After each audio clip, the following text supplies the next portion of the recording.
It's Tuesday, the 15th of February 2022. Welcome to the Fast 5 by Fear and Greed, where we give you the top 5 business stories you need to know in just 5 minutes.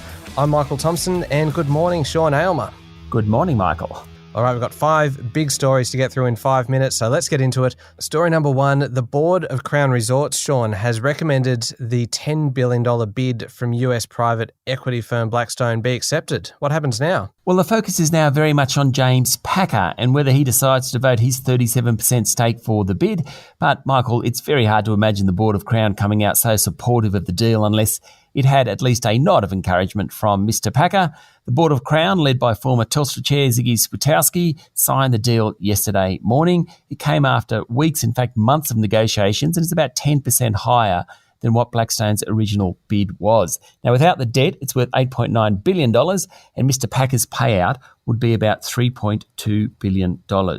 It's still got a few hoops to go through. It's got to get Foreign Investment Review Board approval. Obviously, all shareholders have to approve it, and there are probity checks that need to be done. Though Blackstone already invests in casinos, so those probity checks won't be as hard as otherwise.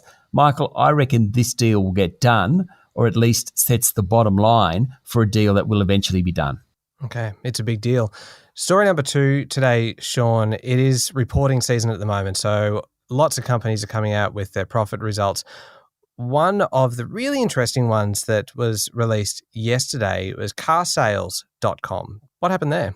Well, it announced a 21% jump in revenue and a similar rise in profit. Pretty good. Now, that's thanks to strong demand for cars, obviously. And we've spoken plenty about the wait times for new cars and the surge in demand and prices for used cars.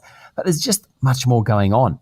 During COVID, people have wanted to use public transport less. There's been very limited international travel and people have been working from home. All these factors have boosted demand for cars. Also helping carsales.com, the company, has been much greater call for lifestyle assets, caravans, motorbikes, boats. As a result, car sales has benefited and done a really good job, and sales are up. It's also very confident that this will continue for a while. You know what, Sean? I reckon I can believe that because I might only be in my mid-30s, but there is nothing I would like to buy more right now than a caravan. Really? I don't know why. Really want to get one, so I will be one of those people heading to car sales in the next year or so looking to buy. Story number 3 today. This is probably one of the most extraordinary stats I have ever heard relating to COVID-19. It came from Victoria's Chief Health Officer yesterday. Yes, you're 34 times more likely to find yourself in intensive care from the coronavirus if you're unvaccinated compared to someone who has had 3 doses. And people who have received a booster are 88% less likely to die with the Omicron strain than someone who's had 1 or no vaccine doses.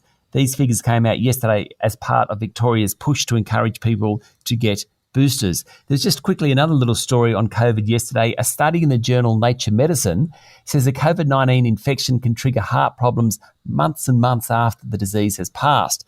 As a result, countries and health systems need to prepare for greater cardiovascular conditions such as heart attacks, heart failures and strokes. Okay, pretty compelling reason to go and get vaccinated, don't you think? I think so. Yeah. Okay, story number 4, Sean, just a quick one. There was a lot of talk around yesterday about the Prime Minister, Scott Morrison, and his wife, Jenny's appearance on 60 Minutes on Sunday night. But how did he perform in terms of the TV ratings? Well, the all-important TV ratings came out and the ABC's Vera, which is a British crime drama, outrated the Prime Minister, Scott Morrison, and his wife, Jenny.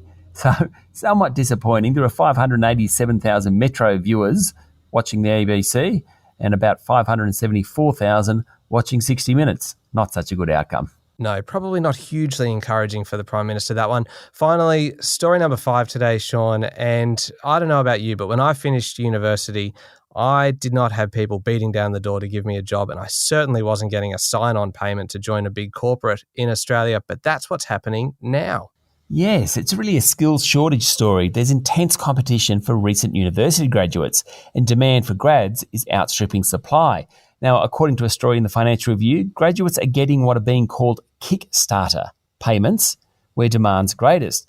Now, the most popular organisation for graduates, according to Grad Connection, an offshoot of online jobs group Seek, is ANZ Bank. Next is the New South Wales Government, then Deloitte, Westpac and PwC. It seems that graduates are increasingly looking for companies with clean images, particularly around ESG and the environment. Now, just quickly, a spokesperson for ANZ, who of course ranked number one, said the bank was degree agnostic and it was all about cultural fit. In fact, the bank started 120 new graduates yesterday with degrees ranging from science, technology and business to engineering, arts and journalism.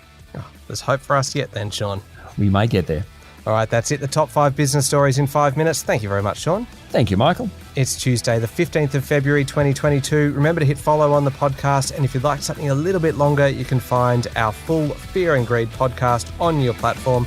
I'm Michael Thompson, and that was the Fast 5 by Fear and Greed. Have a great day.